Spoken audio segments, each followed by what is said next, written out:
Shalom saudaraku dalam Tuhan. Saudara, ketika Juma meragukan iman Kristen, bahkan beliau mengatakan bahwa Yesus menjadi Tuhan tidak masuk akal atau tidak masuk logika. Sebaliknya, Bapak Bambang Nursena malah bangga dengan iman Kristen dan Alkitab. Saudara dalam Tuhan, berikut cuplikan videonya. Bertolak belakang dengan logika gitu. Bertolak belakang dengan logika, dan itu kemudian tidak bisa diimani dengan menjadikan akal itu sebagai dasar pijakan kemudian untuk beriman. Kalau akal yang digunakan, maka apa yang saudara saya sampaikan ini, Pak Pendeta sampaikan itu tidak akan pernah bisa masuk dalam logika kita sebagai manusia. Saya ini dulunya skeptis terhadap iman Kristen. Mungkin saya ini kalau di dalam Alkitab ciri khasnya Thomas. Jadi tidak terlalu gampang percaya sebelum melihat bukti. Alkitab beda. Ini ya buku moral, buku iman, buku sejarah. Siapa yang tidak bangga dengan buku ini? Buku segala buku, pustaka segala pustaka. Berikut ini adalah video lengkapnya. Mari kita simak dan pastikan tekan tombol like, tekan tombol subscribe dan share video ini supaya menjadi berkat bagi banyak orang. Sulawesi Selatan, satu pulau kita ya. Oke, iya, saya dari Manado. Manado. Ya, salam kenal Pak Suma ya. Siap. Iya, jadi memang saya senang sekali nih Pak Suma, kita bisa diskusi begini ya kan. Baik, baik. Dan kita bisa ya Pak, tanya jawab lah soal iman. Ya. Siap. Terima kasih. Ini saya ini senang artinya Pak Suma bisa datang ya, memenuhi undangan saya. Iya, sama-sama. Iya. Dan memberikan kesempatan kepada saya untuk memilih materi yang ada ya. Jadi terima kasih Pak Suma. Saya pikir ini adalah sesuatu yang luar biasa. Oke, Pak Suma, kita mulai saja ya. Boleh. Iya. Tapi mungkin Pak Suma, apa ya saya mau ngomongnya. Saya ingat-ingat tadi. Saya berharap nanti mungkin kan ini kan akan jadi rekaman buat saya, rekaman juga buat Pak Suma. Nanti kalau mungkin baik pihaknya Pak Suma mau upload di TikTok atau dimanapun, demikian pula saya berharap kita benar-benar jadi seorang pria atau seorang laki-laki Pak. Artinya kalau kita mau upload video, kita jangan dipotong-potong. Ya kan? Kita beradu argumen, kita lihat argumen siapa yang paling kuat nanti. Kemudian nanti ya kalau mau Pak Suma katakanlah mau upload video kita debat ini, ya jangan dipotong apa yang saya sampaikan. Demikian pula saya akan melakukan hal yang sama dengan Pak Suma. Artinya saya tidak mau menjadi seorang pengecut dalam hal ini. Iya kan Pak Suma? Nanti kita lihat. Iya. Oke. Kita mulai saja ya. Iya, Jadi, Pak, saya memulai dengan ini Pak. Saya meyakini Yesus Kristus adalah Tuhan. Dan memang ada banyak ayat dalam perjanjian baru yang mengatakan itu. Tapi saya ambil satu ayat saja. Yohanes pasal 13 ayat 13. Ya mungkin ini juga ayat yang sudah banyak kali dengar oleh Pak Suma. Jadi saya bacakannya buat kita semua. Silakan Pak Pendeta. Iya. Yohanes 13 ayat 13, kamu menyebut aku guru dan Tuhan, dan katamu itu tepat sebab memang akulah guru dan Tuhan. Jadi Yesus menyampaikan kalimat ini ya kepada murid-muridnya dengan mengatakan kepada mereka bahwa kamu menyebut aku guru dan Tuhan, dan benarlah perkataanmu bahwa akulah guru dan Tuhan. Ya memang kata Tuhan di situ menggunakan kata kurios yang seringkali dipermasalahkan oleh orang banyak. Tapi sesungguhnya kalau kita lihat kurios di dalam kamus bahasa Yunani, kurios itu bisa diterjemahkan menjadi Tuhan, bisa juga diterjemahkan menjadi Tuhan. Maka saya tidak heran kalau pada akhirnya Lembaga Alkitab Indonesia menggunakan kata kurios dan menerjemahkannya menjadi Tuhan. Karena tentu saja dengan membandingkan ayat-ayat yang lain di dalam perjanjian baru yang benar-benar menekankan atau benar-benar memberikan ketegasan bahwa Yesus itu adalah Tuhan. Tetapi kalau sekiranya mungkin ya ada orang yang tetap memaksakan diri ya mengatakan bahwa kurios itu bukan Tuhan, malahan hanya Tuhan, yang walaupun kalau kita lihat dalam kamus bahasa Yunani itu kurios itu Pak Suma juga bisa berarti Tuhan kan. Nah di dalam Filipi pasal yang kedua, kata kurios di sana digunakan sekali lagi ya. Saya akan bacakan ini kata kurios. Ini sanggahan kalaupun ya demi menghemat waktu, kalaupun mungkin akan dibantah kata kurios itu berarti Tuhan. Maka kalau kita lihat Filipi pasal yang kedua di ayat yang ke-10 atau ayat 9, ayat 10 11 saya bacakan. Supaya dalam nama Yesus bertekuk lutut segala yang ada di langit dan yang ada di atas bumi dan yang di bawah bumi, dan segala lidah mengaku Yesus Kristus adalah Tuhan bagi kemuliaan Allah Bapa. Jadi kata Tuhan di situ juga menggunakan kata kurios. Nah, dengan pengertian kalau orang-orang menekankan kurios juga berarti hanya Tuhan, maka hanya Tuhan bukan Tuhan, maka Tuhan macam apa? Yang dimana di ayat yang ke-10 berkata bahwa yang ada di langit akan bertekuk lutut, dan yang ada di atas bumi, dan yang ada di bawah bumi. Dan segala lidah, kalau bilang segala lidah berarti semua lidah, mengaku Yesus Kristus adalah kurios. Jadi pertanyaannya kurios macam apa? Yang dimana semua lidah akan mengaku, semua lutut akan bertelut. Ya, siapapun bisa menjadi Tuhan, tapi dia tidak bisa menjadi Tuhan di atas langit, di atas bumi, dan di bawah bumi. Dan dia tidak bisa diakui oleh segala lidah. Jadi saya berharap ini tanggapan yang apa yang dapat saya sampaikan, dan saya berharap Pak Suma dapat memberikan tanggapan. Saya ingin mendengarkannya. Silakan Pak Suma. Baik, Bismillahirrahmanirrahim. Jadi apa yang Pak Pendeta sampaikan barusan itu kan tataran iman ya, tataran iman yang kemudian bertolak belakang dengan logika gitu, bertolak belakang dengan logika, dan itu kemudian tidak bisa diimani dengan menjadikan akal itu sebagai dasar pijakan kemudian untuk beriman. Kalau akal yang digunakan, maka apa yang saudara saya sampaikan ini, Pak Pendeta sampaikan itu tidak akan pernah bisa masuk dalam logika kita sebagai manusia. Yang pertama, tidak ada ilmu di atas muka bumi ini, ilmu apapun itu, kecuali ilmu lupa ingatan, yang bisa kita gunakan untuk membuktikan Yesus itu bukan manusia. Itu satu. Terkecuali kalau malam ini Pak Pendeta bisa membuktikan ke saya, Yesus bukan manusia, barulah dia itu bisa menjadi Tuhan. Selama Yesus itu manusia, logika sehat manusia tidak akan pernah bisa menerima apa yang Pak Pendeta sampaikan, kecuali doktrin dan dogma yang bermain.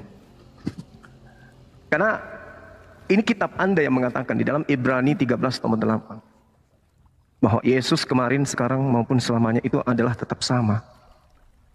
Dia tidak pernah berubah. Begitu juga Tuhan yang datang kepada Bani Israel di dalam Yesaya 43 nomor 10, dia malah mengangkat saksi.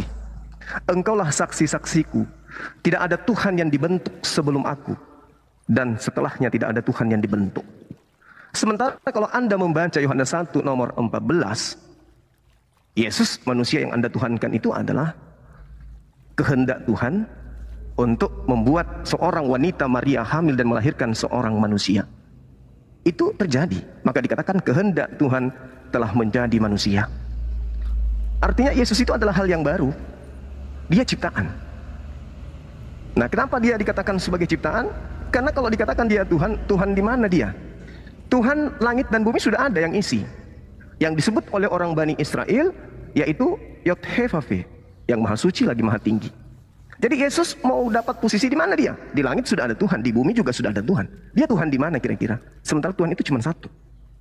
Tuhan yang datang kepada Nabi Musa, di dalam kitabnya Nabi Musa jelas sekali menerangkan dirinya bahwa tidak ada yang lain di hadapanku. Jangan ada lain di hadapanku. Jangan ada ilah lain. Pada saat Tuhan menyatakan dirinya jangan ada ilah lain, ilah yang menyatakan dirinya itu adalah, Bapak bisa baca dalam Yeremia 10 nomor 6, ilah yang tidak serupa dengan apapun. Ilah yang tidak serupa dengan apapun. Sementara Yesus adalah ilah sembahan yang serupa dengan Bang Suma.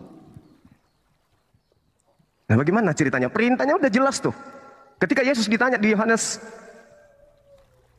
ketika kemudian Yesus ditanya di Matius 19 ditanya, Tuhan ya, dalam bahasa Aramaiknya disebut Mar, Tuhan, perbuatan apa yang bisa aku lakukan supaya aku bisa memperoleh hidup yang kekal? Kan gitu. Nah, perintahnya kemudian diantaranya adalah tetap teguh kepada yang memerintahkan hukum 10 itu. Jangan ada ilah lain. Sementara Yesus itu adalah ilah baru yang disembah awal mula oleh orang-orang di Antioquia. Orang Yahudi, murid Yesus, itu tidak ada menyembah manusia, Pak Pendeta. Hanya orang-orang Roma, Yunani, sampai ke Asia, ke Indonesia yang menyembah kemudian ilah dalam bentuk manusia. Kita lihat di dalam Yeremia 10:6, saya ulang lagi, bahwa Tuhan yang maha besar itu tidak serupa dengan apapun. Yesus dalam 1 Yohanes 3 nomor 2 itu serupa dengan manusia. Serupa dengan manusia. Kalau Pak Pendeta malam ini bisa membuktikan bahwa anak Maria itu bukan manusia, ya Berarti pendeta hebat. Silakan. Ya, ya saya mengangkat Yohanes 13 ayat 13 sebagai pembahasan kita di malam hari ini, ya kan? Di mana ayat tersebut mengatakan Yesus berkata kepada murid-muridnya bahwa berkatamu, engkau berkata bahwa aku adalah guru dan Tuhan, dan benarlah perkataanmu, sebab aku adalah guru dan Tuhan. Dan memang saya berharap ketika saya menyampaikan ini, Pak Suma itu memberikan tanggapan mengenai ayat ini. Nah, kalau misalkan dengan semua ayat yang Pak Suma bagikan itu, saya juga bisa memberikan tanggapan saya. Tapi kalau saya harus memberikan semua tanggapan dengan semua ayat yang disampaikan oleh Pak Suma, maka pembahasan kita ini, Pak, tidak akan ada ujung pangkalnya. Kita mau dialog sampai jam berapa kalau begitu, ya kan? Jadi saya berharap begini, Pak Suma, ya. Kalau saya angkat mengenai Yohanes 13 ayat 13, ini bukti bahwa Yesus itu adalah Tuhan. Karena Yesus sendiri mengatakan, kau mengatakan aku adalah guru dan Tuhan, dan benarlah perkataanmu itu. So, akulah guru dan Tuhan. Pak Suma tadi ngomong dari sekian banyak ya yang Pak Suma sampaikan, bahkan hanya orang Roma yang menyembah dia. Saya bisa menunjukkan loh beberapa ayat yang membuktikan bahwa murid-murid juga menyembah Yesus loh. Tapi kalau saya harus memberikan sanggahan itu kepada Pak Suma, nanti dialog kita ini Pak akan kemana-mana Pak. Tidak akan ada ujung pangkalnya. Kita mau bahas ini sampai ya jam berapa. Artinya saya berharap begini Pak Suma ya, kalau saya angkat satu tema ini, biarlah tema ini yang kita bahas. Karena satu tema saja itu bisa makan waktu 1 sampai 2 jam loh. Apalagi kalau kita terus berpindah-pindah dengan tema-tema yang lain. Ya, jadi saya berharap Pak Suma bisa memberikan sanggahan mengenai Yohanes pasal 13 ayat 13. Ketika Yesus sendiri mengatakan bahwa kamu mengatakan aku adalah guru dan Tuhan, dan benarlah perkataan, sebab aku adalah guru dan Tuhan. Silakan Pak Suma. Oke, baik. Sebelum saya masuk ke sana, saya ingin tahu dari Pak Pendeta ini. Menurut Pak Pendeta, dalam rasa bahasa kita Indonesia, apakah sama arti dari Tuhan dengan Tuhan? Ini bahasa Indonesia. Silakan Pak Pendeta. Ya, saya sudah katakan tadi ya. Sekalipun Yesus mungkin kata kurios di situ menggunakan kata diterjemahkan ke dalam bahasa Indonesia menjadi Tuhan, itu tidak akan pernah menghilangkan makna yang dimaksudkan oleh penulis Yohanes itu sendiri. Kenapa? Kan itu dikonfirmasikan juga di dalam ayat yang sudah saya angkat dalam Filipi pasal ya yang kedua tadi, ayat yang ke-10 dan ke-11. Yesus disebut sebagai, katakanlah ya, itu kurios itu kita mau terjemahkan jadi Tuhan. Yesus disebut sebagai Tuhan yang akan disembah oleh langit dan bumi. Nah, tentu saja ini bukan Tuhan biasa yang hanya katakanlah yang hanya punya toko begitu, kemudian punya 5 karyawan, ya kan? Ini kalau Tuhan yang disembah oleh langit dan bumi, Alkitab katakan jelas loh. Segala lutut akan bertelut yang di sorga, di atas bumi, di bawah bumi, dan segala lidah mengaku bahwa dia adalah kurios. Oke, kita gunakan kata Tuhan. Dia adalah Tuhan. Nah, Tuhan macam apa yang disembah oleh langit dan bumi?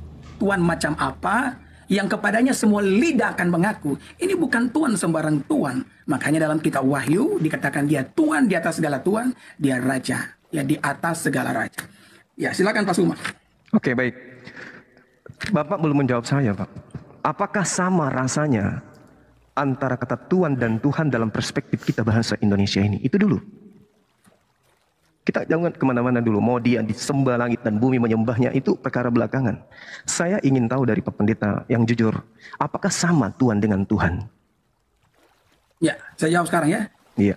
Ya, kalau kita lihat dari katanya, memang kata Tuhan dan Tuhan itu berbeda. Tetapi kata Tuhan itu ketika disematkan kepada Yesus itu tidak bisa berarti dia Tuhan biasa, Pak. Ya, kita mengerti begini, memang kata Tuhan dan Tuhan itu beda. Tetapi ketika kata Tuhan itu dimasukkan ke dalam sebuah kalimat yang mengatakan bahwa dia Tuhan yang disembah oleh langit dan bumi, maka ini tidak bisa tidak hanya berarti Tuhan biasa, Pak. Jadi kalau Pak Suma tanya kepada saya apa arti Tuhan dan Tuhan itu, ya semua orang tahu Tuhan dan Tuhan itu beda. Tetapi kalau misalkan kata Tuhan, ya, dia Tuhan di sorga, dia Tuhan atas langit dan bumi, maka orang yang katakanlah ya yang tidak terlalu cerdas bahkan akan mengerti, memahami, Pak, bahwa ini bukan Tuhan yang biasa yang kita punya, Tuhan di rumah atau Tuhan di mana ya, Tuhan di toko atau Tuhan di kantor. Tidak, ini pasti Tuhan yang benar-benar Tuhan. Makanya Yesus disebut sebagai Tuhan di atas segala Tuhan. Oke. Ya, silakan Pak Suma. Oke, Anda belum bisa keluar dari situ, Pak Pendeta. Tuhan dengan Tuhan itu berbeda, Pak. Sekarang begini, kalau ada Tuhan, misalnya angka manusia ini 10 miliar, Pak Pendeta. Lalu kemudian ada Tuhan dianggap Tuhan. Apakah Tuhan itu bisa berubah menjadi Tuhan, Pak? Oleh karena banyak, ada 10 juta nih, atau 10 miliar orang menganggapnya Tuhan. Apakah Tuhan itu bisa berubah menjadi Tuhan? Coba pakai ini sedikit.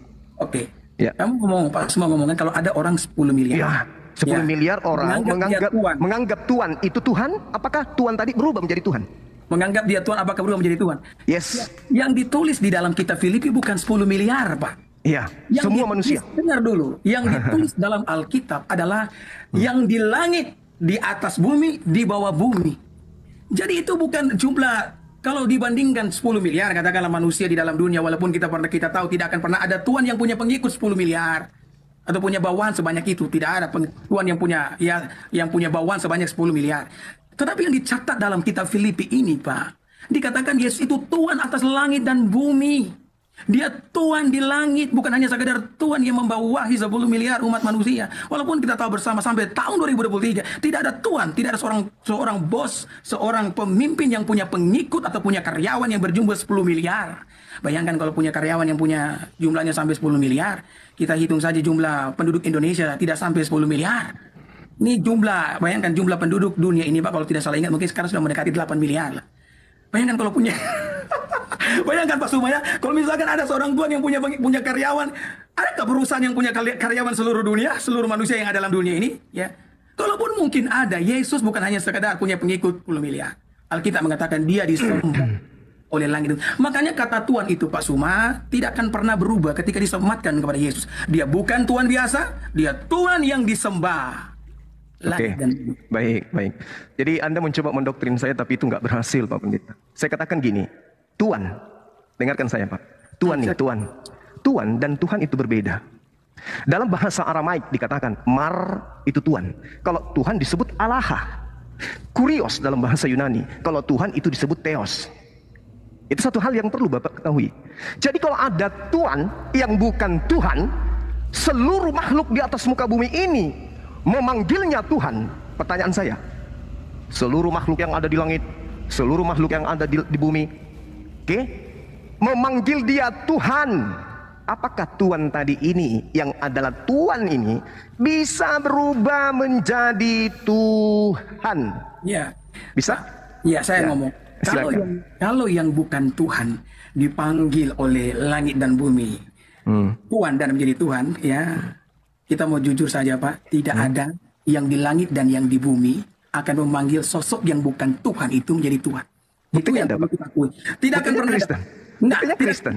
Ya, saya jelaskan dulu Pak Suma. Ya, Pak Suma kan tadi kalau misalkan ada satu sosok Tuhan yang disembah oleh langit dan bumi, yang sebenarnya dia bukan Tuhan, tapi dia dipanggil Tuhan. Memangkah ada satu sosok yang disembah oleh langit dan bumi dan dia bukan Tuhan? Tidak ada, Pak. Yesus, Pak, buktinya.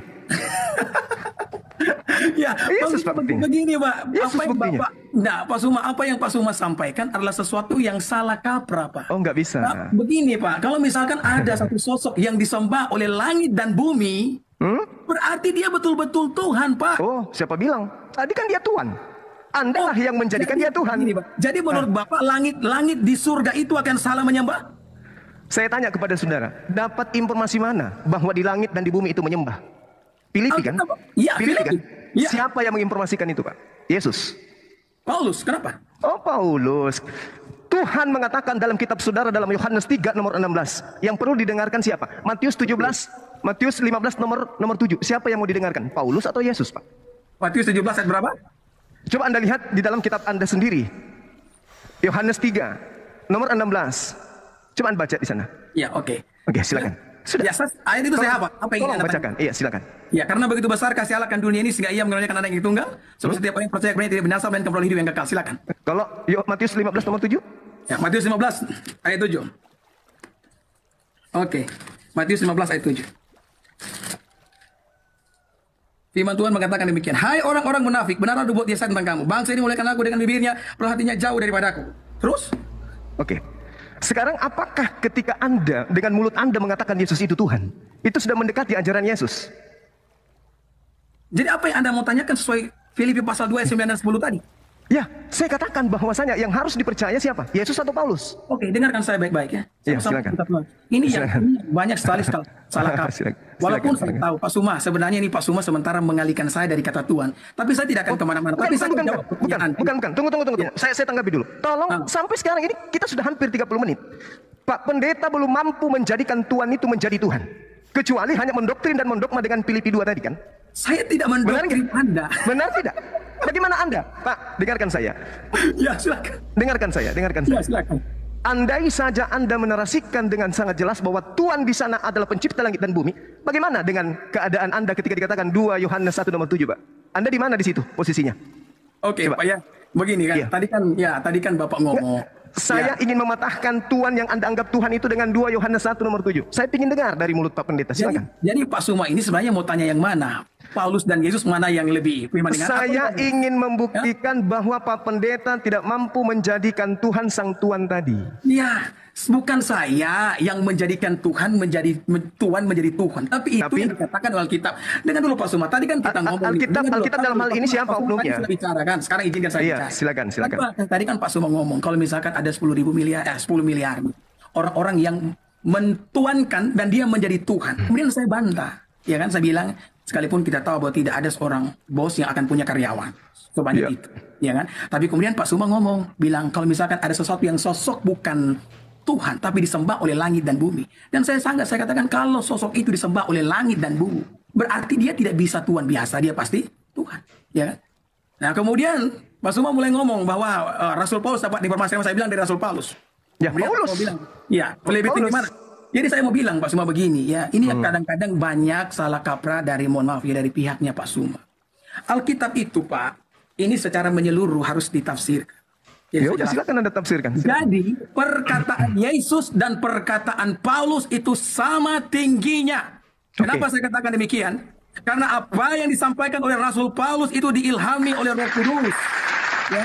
Roh Kudus yang mengilhami apapun yang diucapkan oleh Rasul Paulus. Karena Roh Kudus adalah pribadi yang ketiga dalam Tritunggal itu, maka ucapan dan tulisan Rasul Paulus itu sama tinggi dengan ucapan yang disampaikan oleh Yesus. Selama ucapan itu telah dikanunisasikan dan dimasukkan dalam perjanjian baru, maka tidak akan ada ucapan yang lebih tinggi antara Yesus dan Paulus. Ucapan mereka sama-sama tinggi. Jadi bisakah Pak kita kembali kepada kata Tuhan? Bahwa Yesus Tuhan yang disembah oleh langit dan bumi. Saya patahkan argumentasi saudara. Matius 17 nomor 5. Kata dia di situ itu siapa? Yesus atau Paulus, Pak Pendeta? Matius berapa? Matius 17 nomor 5. Maaf kalau saya sering-sering mengirim Anda ke perpustakaan. Matius 17 nomor 5. Saya juga Pak sudah banyak kali kok membaca, lihat video-video Bapak. Iya. Silakan. Silakan. Matius 17 ayat 5 ya. Walaupun kita tahu di dalam Injil Matius itu Rasul Paulus itu tidak disebutkan dalam ayat ini. Silakan. Dan tiba-tiba sedang ia berkata-kata, turunlah awan yang terang menaungi mereka. Dan dari dalam awan itu terdengar suara yang berkata, inilah anakku yang kukasihi, kepadanya aku berkenan, dengarkanlah dia. Oke, terus dia di sini siapa? Paulus atau Yesus? Yesus. Ya. Terus saya ingin dengar dari Yesus satu kalimat yang sama dengan perkataan Paulus yang di Filipi itu. Yesus mengatakan begini kepada murid-murid. Iya. Masih banyak hal yang ingin kusampaikan kepada kamu. Itu di mana itu? Ya. Di mana itu Pak Pendeta? Ya. Di mana itu tertulis? Saya tidak menggunakan Alkitab namanya. Saya ajarin Pak di Yohanes 16. Yohanes 16 ayat berapa? Nomor 7. Yohanes 16 nomor 7. Oke. Iya. Saya kirim lagi ke perpustakaan Pak Pendeta, maaf. Tidak apa-apa Pak Suba. Ya, kalau saya tahu Pak Suma ini banyak sekali menghafal Alkitab, tapi memang Alkitab itu bukan cuma dihafal, Pak. Kalau cuma dihafal tidak dimengerti, salah juga, Pak, ya kan? Susah untuk dimengerti, Pak, kalau tidak dihafal. Yohanes 16 ayat berapa, Pak? Coba dilihat di nomor 7-nya. Enggak, itu bukan ayatnya. Bukan. Salah ya? Salah. Ya. Coba Anda bacakan. Memang saya tadi saya coba Anda bacakan Yohanes 16 nomor 7. Enggak, itu bukan juga. Boleh dibacakan? Namun benar yang kau katakan kepadamu adalah lebih benar, berguna bagimu jika aku pergi, sebab jikalau aku tidak pergi, penghibur tidak akan datang kepadamu. Bukan. Jadi ada ayat yang Yesus katakan, nanti Pak saya akan ada kalimat di mana Yesus mengatakan kepada murid-muridnya, dan ini di sini kan juga banyak orang Kristen yang nonton dan semua mereka pasti tahu dengan ayat ini ya. Sekalipun saya belum bisa menunjukkan ayatnya di mana. Jadi Yesus pernah ngomong nih kepada murid-muridnya, dia katakan masih banyak hal yang ingin kusampaikan kepadamu, tapi kamu belum dapat menanggungnya. Maka aku akan mengirimkan Roh Kudus, penghibur itu akan kukirimkan kepadamu.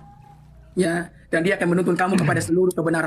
Makanya Pak Suma sekali lagi saya mau sampaikan, perkataan Paulus itu sama tinggi dengan perkataan Yesus Kristus.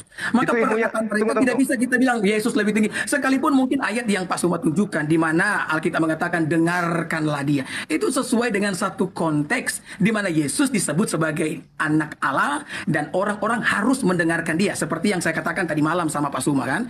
Saya katakan waktu Pak Suma mengatakan bahwa Yesus datang bukan atas kehendaknya sendiri. Yesus menyatakan itu untuk menunjukkan kepada para pendengarnya bahwa dia dan Bapa itu adalah satu. Karena karya penebusan itu bukan hanya karya daripada sang anak Allah, itu karya daripada Tritunggal. Sehingga mereka yang tidak percaya kepadanya dikatakan, aku datang bukan hanya atas kehendakku sendiri. Makanya Bapa memberikan peneguhan dengan berkata kepada orang-orang pada waktu itu, inilah anakku yang kukasih, dengarkanlah dia. Jadi kalau kita baca Alkitab itu harus dengan konteks, Pak Suma. Tidak boleh mengeluarkan itu dari konteks ya. Yang Pak Pendeta, saya dalam ya, hal jadi ini Pak Suma, saya dalam hal ini bukan mau belajar sama Pak Pendeta, bukan. Justru saya yang banyak mengajarkan di sini, kurasa. Jadi gini, selesaikan dulu PR-nya. Bagaimana Anda bisa menjadikan Tuhan ini menjadi Tuhan? Itu aja dulu poinnya. Sedangkan Yesus mengatakan di dalam kitab saudara, aku tidak dapat berkata-kata dari diriku sendiri. Apa yang aku katakan adalah apa yang diperintahkan untuk aku katakan dan aku sampaikan. Kok bisa-bisanya Paulus ini berbicara tentang itu? Ya, Pak Suma, ya saya pikir ini Pak Suma terus lari dari pembicaraan kita. Loh, saya hanya ingin Pak Pendeta membuktikan Yesus itu bukan Tuhan, tapi dia adalah Tuhan. Itu di mana? Apa? Ya, itu kan Paulus. Itu kan jadi kesimpulannya gini. Sementara gini, Pak Pendeta harus mengakui bahwa Yesus menjadi Tuhan itu karena ajaran Paulus, betul? Saya ngomong Pak, dari tadi Pak. Iya, berarti apa yang disampaikan oleh Rasul Paulus itu adalah ilham dari Roh Kudus. Artinya, jadi orang Kristen Pak percaya bahwa perkataan Paulus itu sama tinggi dengan perkataan Yesus. Jadi perkataan Paulus itu adalah firman Tuhan. Jadi Bapak jangan bilang begitu. Saya menuhankan Yesus karena perkataan Paulus. Bukan tadi Anda mengakui. Saya menuhankan Kristus. Anda mengakui firman Tuhan yang disampaikan oleh Rasul Paulus Pak. Jadi Bapak tidak boleh membeda-bedakan antara perkataan Yesus dengan perkataan Rasul Paulus. Filipi pasal yang kedua itu merupakan ilham daripada Roh Kudus, di mana Yesus itu Tuhan. Oke lah, kita kurios, kita terjemahkan jadi Tuhan. Tapi dia Tuhan yang disembah oleh langit dan bumi. Saya tidak sedang berusaha mendoktrin Bapak Suma. Tapi kenapa ini bukan yang disampaikan bukan Yesus? Kenapa bukan Yesus yang mengajarkan itu, Pak? Kenapa harus Paulus? Kenapa harus Paulus? Iya. Kenapa bukan Yesus? Iya. Seperti itu? Iya. Kan kenapa Yesus disampaikan? Kan tadi dengarkanlah dia. Siapa di situ? Anda mengakui Yesus katanya. Tapi kenapa Anda justru mendengarkan Paulus? Pak Suma, jadi saya jelaskan lagi buat Pak Suma ya. Jadi kalau kita baca Alkitab itu Pak begini, tidak boleh keluarkan konteks. Kenapa Allah ketika itu dia berbicara, inilah anakku yang kukasih, dengarkanlah dia. Ya, karena dalam pelayanan yang Yesus lakukan Pak, banyak orang yang tidak percaya bahwa dia itu datang dari Allah. Yesus sendiri, maka ayat itu keluar sebagai peneguhan bahwa benar-benar dia datang dari Allah. Makanya Bapa mengatakan, dengarkanlah dia. Itu konteksnya. Kemudian konteks ayat ini tidak boleh ditabrakkan dengan apa yang dikatakan oleh Paulus. Karena konteks itu Pak sudah berbeda. Oh, nggak bisa. Bapak yang perlu yakin dan percaya Pak. Sekarang bahwa begini. Apa yang dikatakan oleh Rasul Paulus. Sekarang begini Pak. Itu adalah Tuhan. Sekarang gini, Pak Pendeta sekarang gini. Oke, silakan Pak. Siapa Paulus ini menurut Yesus? Siapa Paulus menurut Yesus? Itu pertanyaan Anda, Pak? Bukan, pertanyaan tetangga. Itu pertanyaan Anda, siapa Paulus menurut Yesus? Itu pertanyaan tetangga, Pak Pendeta. Itu betul-betul pertanyaan, Pak Suma. Anda tanya sama saya siapa? Yesus itu Tuhan. Lah kamu tanya siapa itu Paulus?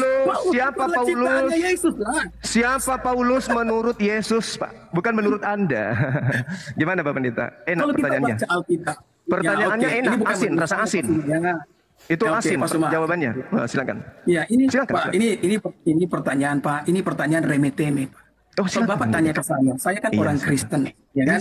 Saya mengimani sungguh apa yang dikatakan oleh Alkitab dan saya memberikan. Saya tidak tanya buku Anda, saya tidak Pak. tanya. Saya jelaskan. Yang saya tanya, siapa Paulus ini menurut Yesus sampai dia menghadiahkan Tuhan ke Anda? Anda percaya? Itu loh pertanyaan saya, Pak. Paulus kan adalah rasulnya Yesus. Paulus itu menurut Pak Pendeta. Yang saya tanya menurut Yesus, Pak. Kita jangan nipu orang gitu loh. Yang saya tanya menurut Yesus, Paulus itu siapa? Ya, jadi yang Anda maksudkan adalah ayat. Yes, Paulus ini menurut Yesus begitu. Ya. Yohanes 17:8, semua firman yang engkau berikan kepadaku telah aku sampaikan kepada mereka. Tolong tunjukkan firman yang Yesus sampaikan yang berkaitan dengan Paulus. Ya, jadi saya mau sampaikan ya, semua perlu dengar bahwa ada hal-hal yang disampaikan oleh Yesus, ada hal-hal yang disampaikan oleh Rasul Paulus, Pak Suma. Yang saya tidak ada urusan dengan Paulus Anda. Saya berurusan dengan Anda itu terkait dengan Yesus. Anda kan mengatakan semua yang ada di bumi menyewan. Aduh, Pak Suma. Ini kenapa ini? Pak Suma punya. Ini jadi Pak Suma ini mau minta ayat ya di mana Yesus itu ya mengenal Rasul Paulus. Aduh, saya sebenarnya tadi mau pakai ini ya. Saya mau pakai Alkitab yang ada di apa namanya? Di handphone.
Pertanyaan yang bodoh. Anda tidak bisa menjawab kok dikatakan pertanyaannya yang bodoh. Ya. Jadi Anda mau minta nih, Anda mau minta perkataan Yesus tentang Paulus di dalam kitab Injil. Yohanes 1 nomor 48. Sabar. Pada waktu Yesus pelayanan. Pak Pendeta. Waktu Yesus pelayanan, dengarkan saya Pak Suma. Waktu Yesus pelayanan Pak Suma, Yesus itu, Paulus tidak ketemu dengan Yesus, belum ketemu dengan Yesus. Paulus pada waktu itu masih menjadi orang Farisi yang tidak percaya kepada Yesus. Jadi waktu Yesus ngomong segala firman yang kusampaikan kepadamu, itulah firman yang ditulis di dalam kitab Injil. Ya, oleh mereka-mereka yang mendengarkan dia. Jadi Pak Suma tidak bisa meminta perkataan Yesus tentang Paulus pada saat Yesus dalam sebuah pelayanan. Tapi Pak, kami punya kitab Kisah Para Rasul yang dapat saya buktikan bahwa Yesus benar-benar mengenal baik Paulus. Iya, Pak saya Suma, ngerti. Saya Pak ngerti Suma. tentang itu. Ya. Tunggu, Ya. Pak. Tunggu, Pak. Ketika Yesus itu melakukan penginjilan, Pak. Yohanes 1 nomor 48. Dia memanggil Filipus. Filipus, ikutlah denganku. Oke? Ya, terus? Lalu menurut kesaksian dari kitab saudara, Filipus memberitakan Injil Yesus. Nah, yang saya pertanyakan di sini dengan Yohanes 1 ayat berapa tadi? Waduh, saya kirim lagi ke perpustakaan. 48, Pak. Oh, Yohanes 1 ayat 48. Oke. Ini begini Pak, saya kenapa saya sering kali tanya ayat begini? Karena saya sering lihat Bapak punya feed itu lewat-lewat di kadang-kadang ayat yang Bapak sebutkan salah loh. Ya makanya saya setiap ayat yang Bapak sebutkan saya cek ayat 48 gimana? Kalau Bapak cek itu harusnya langsung dihafal Pak, bukan baru dicari. Ya, jadi 48 itu bukan ayatnya, kata Nathanael kepadanya, bagaimana engkau mengenal aku? Salah kan? Yohanes 1, Pak. Yohanes 1. 41. Ya, saya baca lagi 41. Yohanes 1. Hah? Yohanes 1, Pak. Ayat? Ya, itu tadi yang Filipus ikutlah denganku. Iya, ayat berapa? Iya, 45 coba. 48 coba. 45, saya baca 45 ya. Filipus itu berasal dari Betsaida, kota Andreas dan Petrus. Sana lagi, Pak. Yohanes 1:48. Gimana sih Bapak ini? 48. Kata Nathanael kepadanya, bagaimana engkau mengenal aku? Lihat. Oke. Iya kan makanya Pak. Itu ya, Tunggu, tidak apa-apa sih, saya tidak masalah sih kalau Bapak salah. Sekarang begini. Saya yang menguji Anda sekarang. Ketika ada data di dalam kitab Anda yang mengatakan Filipus ikutlah aku, itu Yohanes berapa? Cari. Coba cari di Yohanes 1:53, Pak.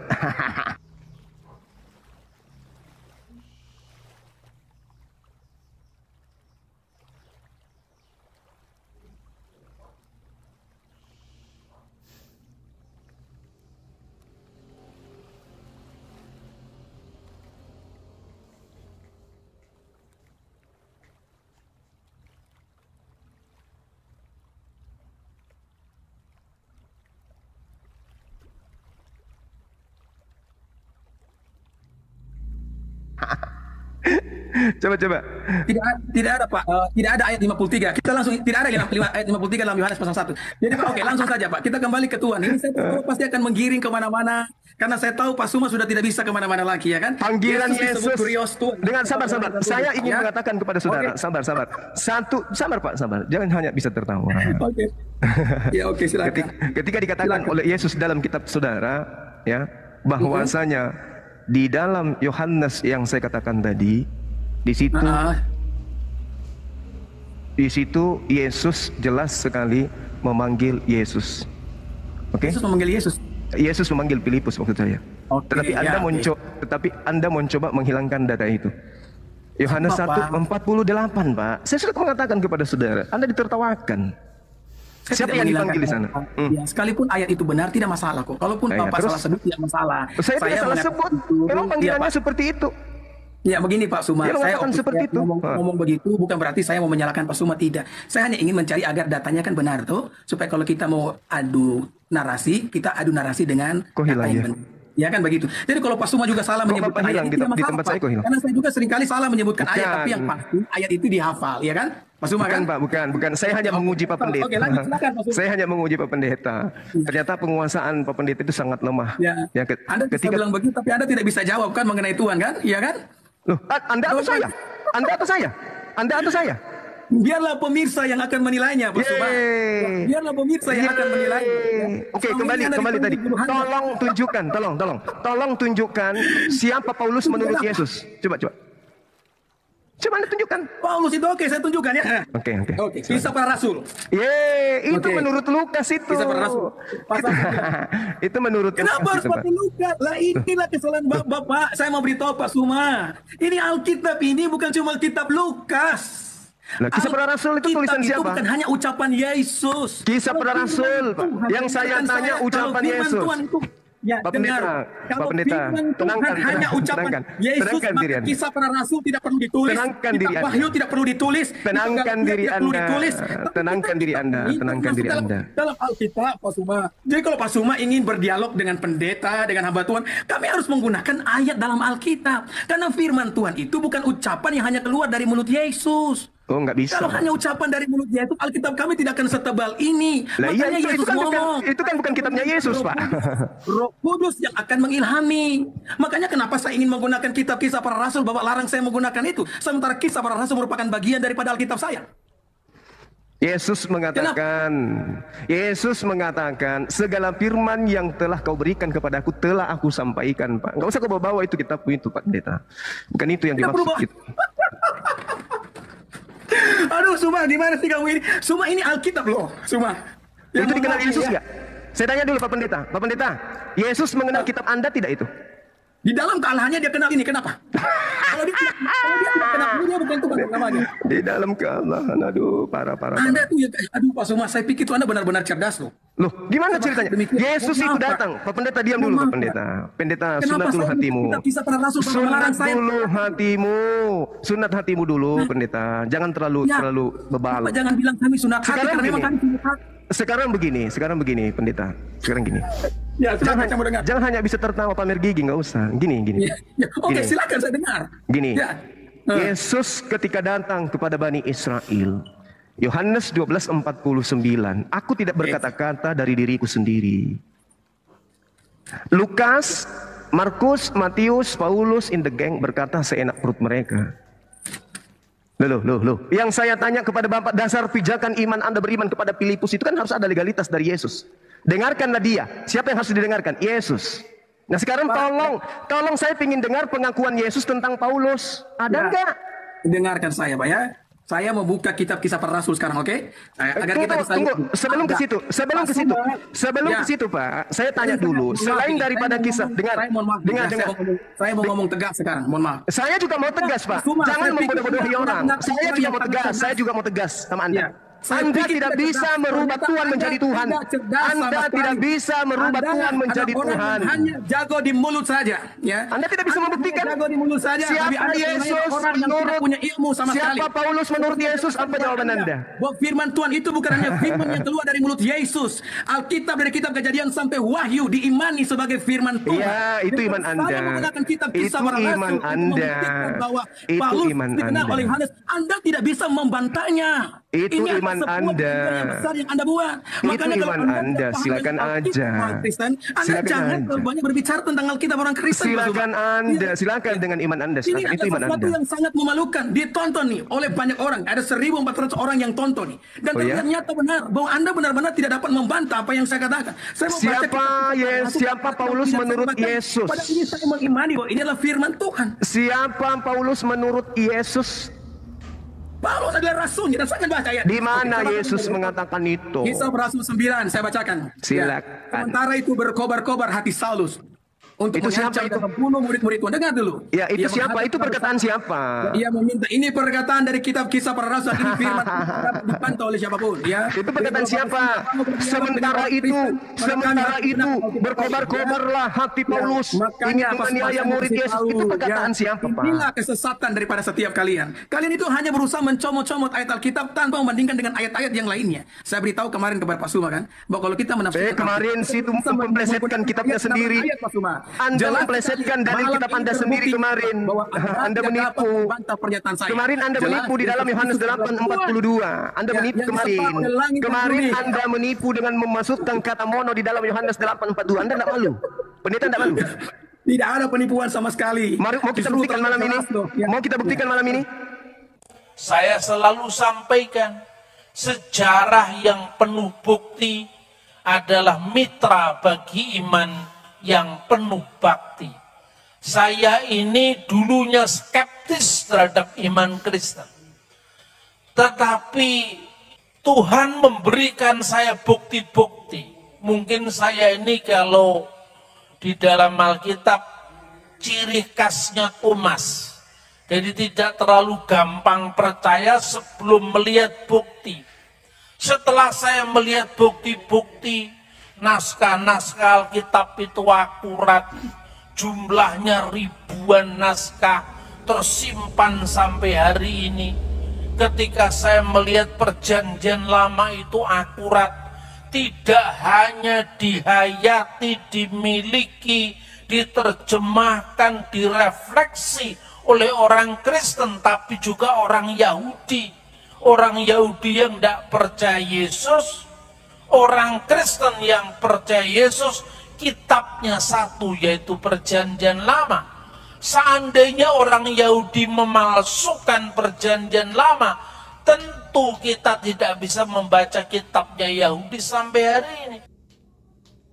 Tapi kalau Anda pergi ke Yerusalem, membeli Tanak, Tanak itu singkatan dari Torah, Nevim, Ketuvim, terbitan Tel Aviv Publishing, atau Anda bisa membaca itu terjemahan dari Mesorah Publishing House atau Sinai Publishing Tel Aviv misalnya. Itu sama, kitabnya Yahudi adalah kitab kita orang Kristen, sekalipun terjemahannya kadang-kadang berbeda, tapi naskah aslinya tetap berakar pada original teks yang sama. Misalnya naskah Masoretik, bahkan lebih kuno lagi, lebih dari 2000 tahun kita punya naskah yang disebut The Dead Sea Scroll, naskah gulungan laut mati. Baik Bapak Ibu Saudara, tadi kita sudah menyimak penjelasan yang begitu meyakinkan dari hambanya Dr. Bambang Nursena,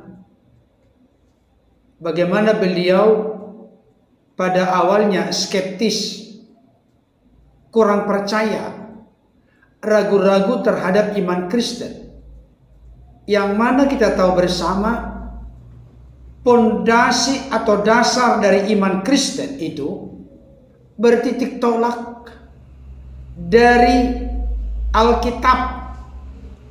Untuk itu sebelum saya lebih jauh untuk memberikan beberapa catatan, bertitik tolak dari data dan fakta Alkitab yang semakin mengokohkan, meneguhkan dan menguatkan kita, sehingga tidak ada sedikit pun keraguan-raguan, kebimbangan, mengimani Tuhan Yesus Kristus, Bapa di sorga, Roh Kudus, Allah Tritunggal Maha Kudus, yang disaksikan dan dinyatakan di dalam kebenaran firman Tuhan. Mari kita kembali menyimak penjelasan dari hambanya Dr. Bambang Nursena berikut ini. Alkitab beda. Ini ya buku moral, buku iman, buku sejarah. Karena ini kronologinya paling lengkap. 1450 tahun sebelum Masehi sampai 90 Masehi. Dari Kejadian sampai Wahyu. Siapa yang tidak bangga dengan buku ini, buku segala buku, pustaka segala pustaka. Karena itu iman yang penuh bakti dibuktikan oleh sejarah yang penuh bukti. Ini kredonya Pak Bambang. Ingat ya, sejarah yang penuh bukti menjadi mitra sejati iman yang penuh bakti. Iman itu penuh bakti, penuh penyembahan kepada Allah. Tapi sejarah penuh bukti yang membenarkan iman yang kita yakini bukan sekedar omong kosong, tetapi sejarah penyelamatan Allah atas umatnya yang percaya kepada Video ini kita sudah simak apa yang menjadi pembahasan antara Juma dengan apologi Kristen di video tadi, dan juga di video terakhir Bapak Bambang Nursena dalam videonya menyampaikan beberapa hal terkait iman Kristen. Nah, saudara dalam Tuhan, apologi Kristen ini menyampaikan tentang iman Kristen yang berpusat kepada Yesus Kristus, bahwa Yesus adalah Tuhan dan orang yang percaya kepada Yesus tidak binasa melainkan beroleh hidup yang kekal. Dan kita sudah dengarkan bagaimana tanggapan Juma. Beliau mengatakan bahwa Yesus menjadi Tuhan tidak masuk akal, bahkan Tuhan menjadi manusia tidak masuk akal, tidak bisa diterima oleh logika. Nah, saudara dalam Tuhan, ya, kalau saya boleh tarik kesimpulan dari apa yang disampaikan oleh Juma lebih mengedepankan logika atau akal daripada iman. Nah, di dalam kekristenan, iman harus lebih besar daripada logika, gitu loh. Saya kasih contoh kecil. Kalau seandainya kita percaya adanya Tuhan karena akal atau logika, maka saya percaya kita tidak pernah percaya adanya Tuhan, karena logika kita atau akal kita tidak pernah sampai ke sana, tidak bisa menerima adanya Tuhan yang tidak pernah kita lihat secara kasat mata. Tetapi bagaimana kita bisa percaya adanya Tuhan? Itu hanya karena iman. Semua orang beriman kepada Tuhan, semua orang beriman bahwa Tuhan itu ada, ya. Jadi kalau kita mengedepankan logika dan mengatakan Tuhan itu ada, bagaimana logika kita bisa menerima hal itu sementara Tuhan tidak pernah kita lihat secara kasat mata, bahkan suaranya tidak pernah kita dengar secara langsung, hanya melalui Alkitab. Jadi yang bisa menerima adanya Tuhan adalah iman. Jadi iman lebih besar dari logika. Iman dasar dari segala sesuatu, ya. Logika hanya mendukung daripada iman. Itu di dalam kekristenan, dan itu bisa dipakai secara lebih luas gitu loh, secara umum. Karena semua agama saya percaya bahwa mereka menggunakan iman. Kalau mereka menggunakan logika dan mereka mengatakan ada Tuhan, maka logika mereka tidak pernah sampai ke sana gitu loh. Ya, mungkin mereka bisa berpikir ini dan itu tentang Tuhan, tetapi untuk menerimanya, ya, maka logika tidak bisa menerima hal itu, karena logika hanya bisa menerima yang bisa dilihat oleh mata, yang bisa diraba oleh tangan, mungkin yang bisa didengar atau suaranya bisa didengar oleh telinga gitu loh.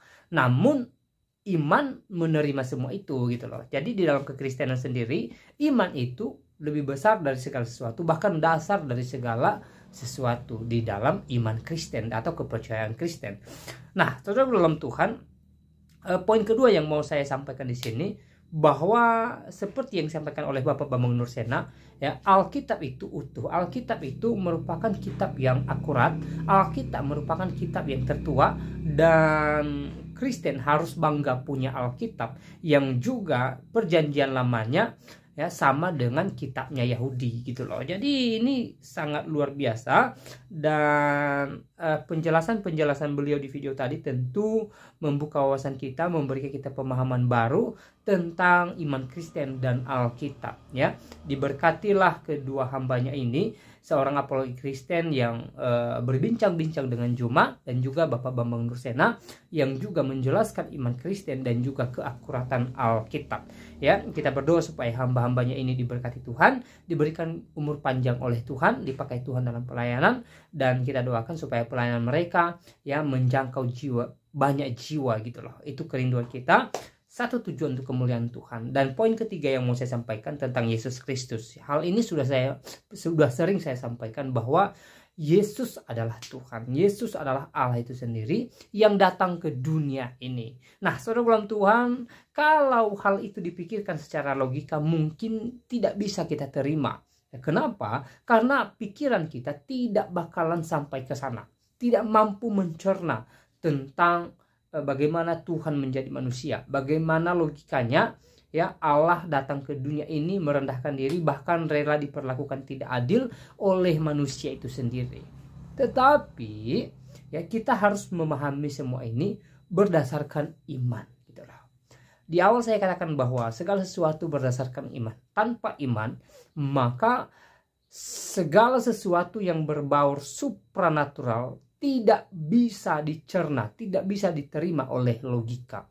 Ya, tetapi iman mampu mencerna, mampu menerima segala sesuatu yang berhubungan dengan hal-hal supranatural, khususnya tentang Allah. Ya, khususnya tentang Allah loh ya, bukan tentang ilah lain atau setan, tidak. Ya, tetapi tentang Allah gitu loh. Ya, tentang Allah. Ya. Jadi Allah atau Tuhan terlalu besar ya. Bagaimana logika kita yang sangat terbatas, yang sangat kecil ya, bahkan yang IQ-nya ya di atas rata-rata pun ya tidak mampu mencerna, tidak mampu memikirkan jauh tentang Tuhan. Ya, tidak mampu saudara dalam Tuhan. Kalau seorang ilmuwan yang IQ-nya di atas rata-rata mampu memikirkan filsafat misalnya, memikirkan dunia ini, ya memikirkan ini dan itu, bahkan menciptakan alat-alat canggih, ya ketika tiba memikirkan tentang Tuhan, maka pikiran mereka pasti terbatas. Pikiran mereka pasti tidak bisa menjangkau Tuhan yang maha kuasa, yang luar biasa, dan juga yang sangat besar. Ya. Jadi saudaraku dalam Tuhan, sekali lagi, untuk untuk beriman, ya, untuk menjangkau tentang adanya Tuhan, maka yang digunakan harus iman, bukan logika. Ya, logika harus mendukung iman, bukan iman mendukung logika gitu loh. Jadi dasar segala sesuatu adalah iman tentang kepercayaan adanya Tuhan gitu loh. Nah, saudaraku dalam Tuhan, selebihnya seperti apa tanggapan saudara? Silahkan tulis di kolom komentar. Tuliskan tanggapan yang baik, yang positif, terutama tanggapan yang memuji, memuliakan nama Tuhan, dan yang memberkati kita sekalian. Nah, di kesempatan ini juga saya kembali ingatkan kita supaya kita tetap semangat dalam mengerjakan segala pekerjaan kita, supaya kita tetap semangat dalam mencapai apa yang kita rindukan, apa yang kita impikan hari-hari ini, supaya apa? Supaya apa yang kita gumuli ya terkabulkan dan kita mampu mencapainya. Hal yang terpenting adalah kita tetap semangat, kita harus tetap optimis, dan hal utama kita harus tetap berserah kepada Tuhan, mengandalkan Tuhan, mempercayakan Tuhan dalam segala aspek kehidupan kita, dan percaya bahwa Tuhan turun tangan memberikan kita yang terbaik. Nah, saudara dalam Tuhan, tentu hari-hari ini banyak hal yang diperhadapkan dengan kita, entah itu situasi sukacita atau sebaliknya kita sedang diperhadapkan dengan situasi duka cita. Tapi apapun itu, mari kita tetap yakin bahwa Tuhan memberikan kita yang terbaik. Nah, saudara dalam Tuhan, sekali lagi tentang apa yang barusan kita lihat bersama, dengarkan bersama di video yang barusan kita tonton. Apa tanggapan saudara? Silahkan muat di kolom komentar. Tuliskan komentar yang baik, yang membangun, ya, komentar-komentar yang memberkati kita sekalian, komentar yang membuka wawasan kita, dan juga komentar yang memuji memuliakan nama Tuhan pastinya. Dan saya tidak terlalu panjang lebar menyampaikan pesan video ini. Semoga video singkat ini memberkati kita dan Tuhan Yesus memberkati kita semua. Shalom.